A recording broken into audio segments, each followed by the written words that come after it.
Greetings! In today's video, I want to take a look at this palette from Szmal. This is from the Aquarius range, as you can see, and it is their Aquarius mixing palette of 14 pans.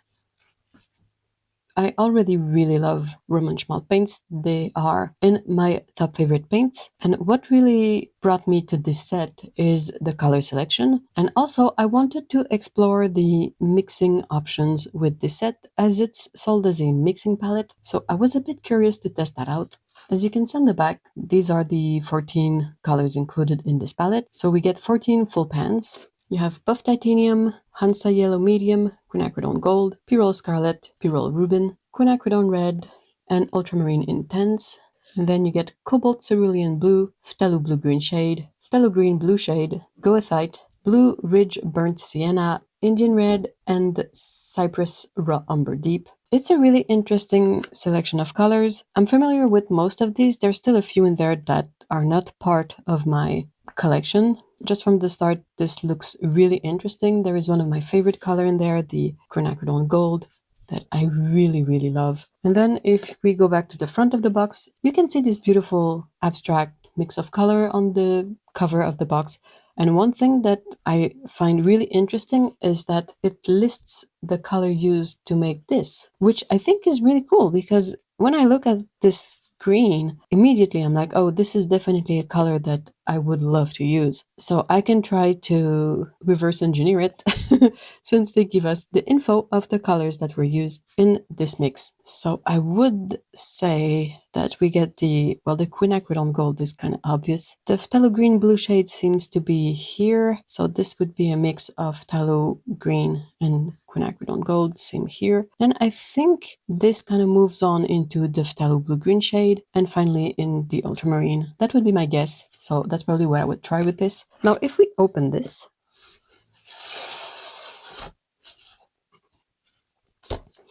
we have a cardboard tray. The palette is in a little bag. It's a standard palette layout.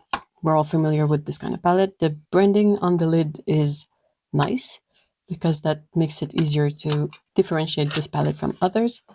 If you open it, you get a really nice swatch sheet that has the color name, color number, pigment info, and it seems to be really nice watercolor paper. I really love the little charts that are included in the Szmal sets. They are really nice. You get a good swatch. Everything is, matching with the layout of the palette, and it's really good reference when painting. Another thing that we notice right away is that the full pans are not wrapped, which is much appreciated because it is a lot of work to unwrap all these pans, and you don't really need to have them wrapped for, traveling. They're not like single pans that you kind of need to, protect in some way, but these are protected in the palette. So it saves them time and effort to just put these like this in there. And it also saves me time and effort, so I don't have to unwrap all of these. However, I think if memory serves, these have the really nice branding at the bottom, the Szmal pans, but they're not labeled. So I'm still gonna have to go through the pans, and I prefer to label them so I know what is what. I just use a Sharpie for that, pretty basic, but still something that to me is really important to do. So that's going to be something that I have to go through. I will also prepare a separate swatching sheet in my sketchbook so that I can see the colors on the paper that I'm familiar with. And obviously I'm going to paint something with these, so I'll go do that. And when I come back, I'll share with you my thoughts and impression on this beautiful palette. See ya in a bit. So as a general note, I painted these mixed swatches on some Arches paper that I had, and it turns out that my Arches paper is a bit old and it does the little dots thing. So if you happen to notice this kind of texture, keep in mind that it's my paper. It is not the paint. So the white little dots, the white texture on everything, unfortunately, that's my paper. I hope you'll still be able to kind of see the colors and the mixes. Regardless of that, I'll try to pay more attention to that and do a test swatch before I embark on the journey of doing 15 sheets of swatches. Oops. And I am back with my swatches. So I did something a bit special for these. I made this first sheet that you can see with all the swatches, all the colors. And then if you look here, I have a stack of sheets, and each sheet here is a color mixed with all the other colors, a bit like this. But we'll go through the first sheet first, and then we will go through the rest of the colors and see what kind of great mixes we got from these 14 colors. The Roman Szmal Aquarius mixing palette has 14 colors in it, so it's 14 full pans. These are all the number of the colors. We will go through the names one by one. They are a professional range, and also 13 out of the 14 colors are single pigment. I should really make a video about single versus multi-pigment paints, but for now I'll just leave it as that. So as you can see from this sheet, we get 2 yellows, there are 2 reds, 1 magenta, 2 blues, a cyan, a green. Then we get 1, 2, 3, 4 earth hues and a neutral or earth hue, depending on what you want to make of titanium buff. The first color I'm going to be mixing with all the other colors is Hansa Yellow Medium. It is pigment PY74. It is a light fast color with moderate staining, no granulation, and is semi-transparent according to the Roman Szmal chart. The name of the pigment is Arylide Yellow 5GX here. And then you can see the mixes with all the other colors. As we're mixing a yellow in this case, most of our resulting colors are yellows, oranges, and greens. You can get some really nice colors going with this, depending on your preferences, but I think this is a really interesting yellow. It is, in my opinion, a good contender for the spot of a neutral yellow. It's not too cool, but it doesn't seem to be too warm either. So I feel like it's a good base for a yellow, magenta, and cyan palette. Next color is quinacridone gold. This is my favorite kind of quinacridone gold hue, or if you want a slightly muted warm yellow. I really like this one. I like the ratio of the pigments in this mix, and I think it's beautiful. So I'm super happy to see this color in this set. It is made from pigments PY150 and PO48. It is a very light, fast, staining color with no granulation, and it is completely transparent. Again, since we're mixing with a yellow, most of our resulting mixes here are yellows, oranges, greens. Again, some really beautiful colors in here. I feel like the quinacridone gold adds a lot of richness to the colors in mixes, and I'm very happy to see this color in the mixing set because it's a bit halfway between a warm yellow and a muted yellow, and its transparency really makes it glow on paper. Really like it. Then we have Pyrrole Scarlet. Pyrrole Scarlet is made from the pigment PR255. It is also a very light, fast, heavily staining color that has no granulation and that is semi-transparent. As we're mixing a red color, most of our mixes ended up being oranges, reds, and purples. Again, I feel like there's a lot of really beautiful mixes in here. The goethite so far has always been really interesting because of its inherent granulation and sort of duotone feature. We get some really nice oranges when mixed with the yellows and beautiful purples, and we almost get a completely neutral color when mixing with phthalo green blue shade, so it's really cool. Next color is Pyrrole Rubine. It is made from pigment Pyrrole Red Rubine. A lot of really interesting mixes again. This is a color that's a bit more cool, so less yellow than the previous red, so the mixes kind of reflect that. They're perhaps a bit more muted, and also the mix with phthalo green is more neutral than when we had the warmer color. But yeah, it mixes beautifully to create new hues. Then we have our magenta quinacridone red, made from pigment PV19, a very light, fast, and staining color with no granulation, and it is completely transparent. So again, when you mix the transparent colors together, they tend to really glow and not lose any of their intensity. So that's why you get some really interesting colors with the quin gold. And again, since we're mixing a magenta, we get some oranges, a lot of reds, and a few purples, and again, a good kind of a more cool neutral when mixed with phthalo green. So basically, so far, we've had a warm neutral when mixed with the Pyrrole Scarlet, a neutral when mixed with Pyrrole Rubin, and then we get a cool neutral when mixed with the Quin Red. So I think that's really interesting. And then a drastic change in general hues for the mixes because we are getting into the blue colors with Ultramarine Intense. So this color is made from from pigment PB29. PB29 is our good old pigment for ultramarine blue. As a pigment, ultramarine blue comes with varying degrees of granulation. This one seems to be a bit more smooth and less granulating than other versions of this pigment, but in that aspect it works really well in mixes. Where you mix it with yellows, you get some nice, more muted greens, then a good selection of violets.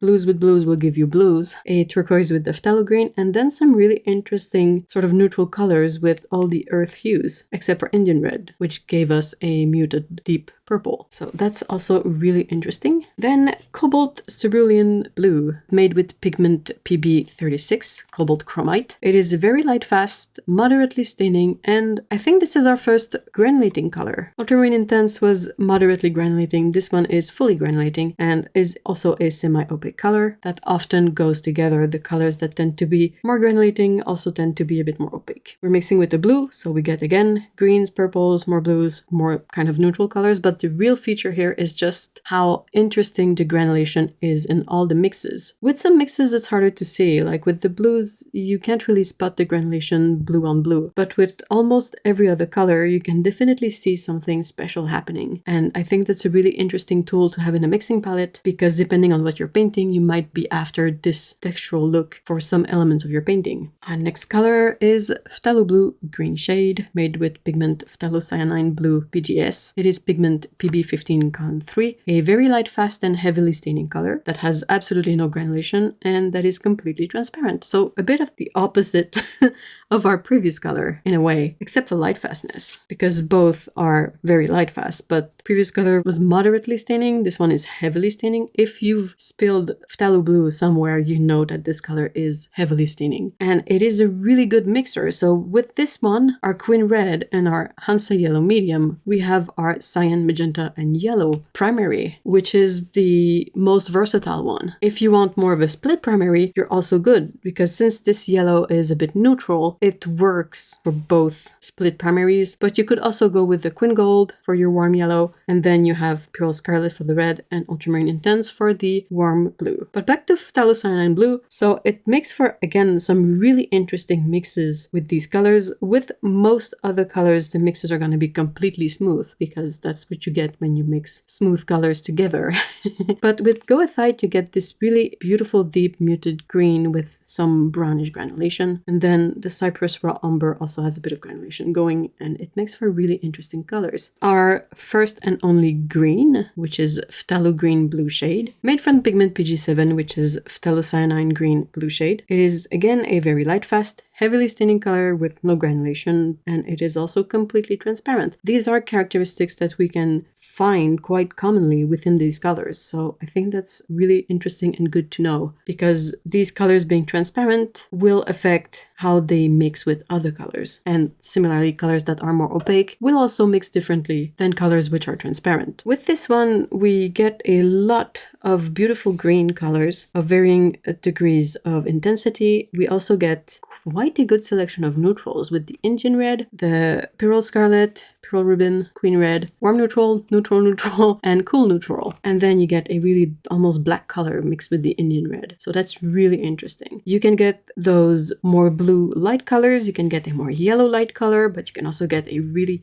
deep, dark, almost brown green color. And then you also have these turquoise colors. So I feel like all the mixes we can get with phthalo green here are really, really interesting. Moving on to our goethite. Goethite is the second color in this set that is noticeably granulating. There is really no doubt about this one. It has a sort of undertone that's orange, yellow-orange, and then a brown granulation, and you really cannot skip it. That makes all the mixes with this color have this kind of brown granulation in them. With some mixes it's more apparent than others. With the blues here, the granulation kind of disappears a bit in the general neutral mix. But with other colors like the yellow, you really see that brown come through. I feel like it's a really interesting addition to a mixing set. It's a bit unusual. Usually we would get kind of a yellow ochre here, which tends to be a very flat flat color. You won't get a brown granulation with an orange undertone in yellow ochre. It's usually just a muted yellow. But having goethite in this set really opens up the possibilities for anything you want to paint that has a bit more texture to it. Next, we have the burnt sienna in this palette. As a personal preference, I feel like burnt sienna is always a color that you need in a good mixing palette with a significant number of colors. And I'm particularly happy when I see that it's made from pigment PBR7, which is brown iron oxide. It tends to be the pigment that gives me the hue I prefer for this color. Some brands will make their burnt sienna with different pigments, and the hue will vary a bit accordingly, but as a personal preference, I really like this one. Using it in all the mixes kind of gives them all a more muted appearance. It really works well as a what we call a mother color. So it's basically a color that you mix with all the other colors of your palette to unify everything together. With our two warm blues here, the ultramarine and the cobalt, we get a gray color. With the phthalo blue, we get a sort of muted green, a slightly more yellow-green color with the phthalo green. And then all the other mixes are varying levels of yellowish browns, brown browns, and reddish browns. So it is a limited palette, but it feels very cohesive and cozy. Our next color is Indian red. So Indian red is a slightly special pigment within this selection because it is a synthetic iron oxide red, but it is also, I think, our first truly opaque color. The main way this will affect this color is basically in the way it will dry. This pigment, this color, tends to have a significant drying shift, meaning it will look a certain way when wet, and as it dries, the color will change enough for it to be noticeable. So again, a color that it's probably always a good idea to do a little test swatch when you use it in mixes, but also a very interesting muted dark red color. So it is pigment PR101, a very light fast, moderately staining, granulating, and also opaque color. So as an opaque color, the granulation is a bit more subtle depending on what you mix it with and how much water there is in your mix.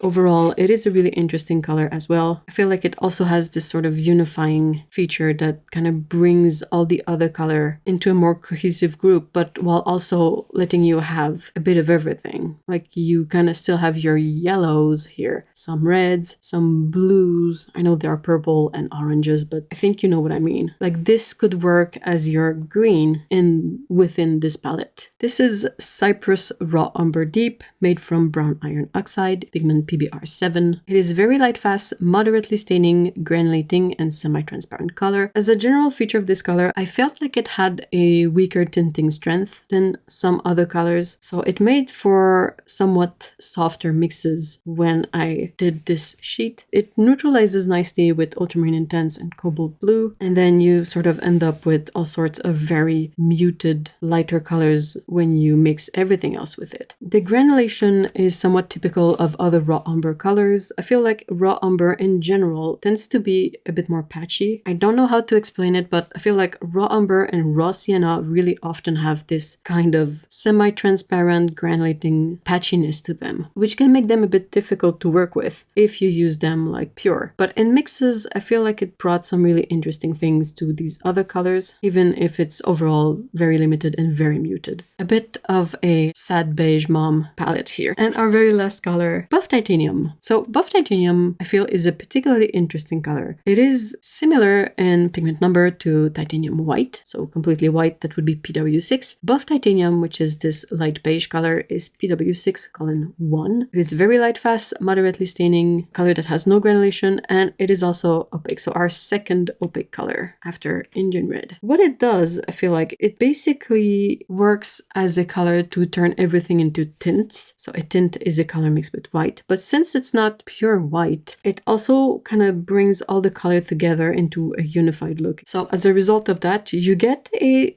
somewhat cohesive mix of light colors. So it's really interesting to see that even if this color is opaque, you can see the granulation come through on goethite and the cerulean blue. So I think that's really cool. The other mixes, well, I mean, depending on your tastes, you might like some of them, you might dislike some of them. It's also perfectly fine. But yeah, I think that's about it for the mixes. I had a great opportunity to test out this palette on a painting. I recently got this commission and I wanted to use the mixing palette to paint it out. I'll put this here, and over here I'll put some footage of me as I painted this. It was a really pleasant experience. The overall versatility of the colors in this palette allowed me to get just about every color I wanted. I had done a preliminary color pass on a scan of this image, so I did digital colors first just to figure out what kind of colors I wanted and where I would put them and all that. And when that was done and good to go, I printed it out and I was able to match all the colors of my digital version to get the final version. The colors mixed perfectly, they layered perfectly. I really didn't have any issue with anything. It was a very pleasant experience and also a joy to paint on paper that has not gone bad. Not yet anyway, so I wouldn't get all these dots. The dots are really special. As you paint, you don't see them. It's only when the paint dries that they show up. So you can never really know in advance unless you do a test swatch and you let it fully dry if your paper is going to have a sizing issue and will cause you to have the little dots that crop up. But anyway, for this commission, that was not an issue. I used a different paper for this and I think it turned out quite good. I'm happy with it. The commissioner is happy with it as well. And yeah, I feel like with a good mixing palette like this one, you can tackle any kind of challenge. There's really no limit to the colors you can get from these 14 colors. So in that sense, it is really an excellent palette for commissioned work. Perhaps the one color that I would sneak in there personally is some sort of cobalt teal color. Like, you know, this really vibrant blue aqua teal color that you cannot mix that one. You have to get it straight from a pan. But aside from that, really, all the other colors that are present in the set allow me to do whatever I want. So do I recommend this set? I sure do. I think it's a great palette. You get 14 colors in there in full pans and they're all beautiful colors. There's a lot of interesting stuff going on in here. It covers all the good basics. So the cyan, magenta, and yellow. You get some really interesting colors in there, like the quinacridone gold, the cobalt cerulean blue, the goethite. I feel like these three are really more unique and kind of interesting. And then the rest of the colors, they basically cover all the other bases that are really important when you paint something, but you don't necessarily work with a very limited palette to begin with. So having all of these colors feels really free and fun. I hope that makes sense. I hope you were able to get something from this video, trying something a bit different with the mixes and all the color sheets for this one. So let me know in the comments what you think of this palette. Have you tried it? What's your favorite color in it? I would love to know. And again, thank you so much for watching. See ya in the next one. Bye bye. Si tu veux. Non, non, si tu fais la talente. Oh my god. Dramatique. Dramatique. Oh, salut la pire. Salut la pire. Bousquet. Bousquet. Bousquet. Bousquet la pire. What do you think about this? Yes. And what else? Uh-huh. You want scritches? Fair, fair.